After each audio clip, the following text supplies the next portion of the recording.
Hi guys, welcome back to my channel. Today I'm going to show you how you can transform images with accordion effect in Canva. All you have to do now, you can open Canva. This is desktop version, PC version. Don't forget to sign in with your account. Now you can scroll down and let's try to find the photo fold effects. So transform images with accordion effect. Transform images into folded vertical strips, creating an accordion effect.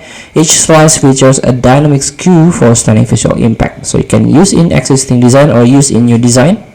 For example, let's start with my existing design. Here we go. So here, so you can try to adjust the strength.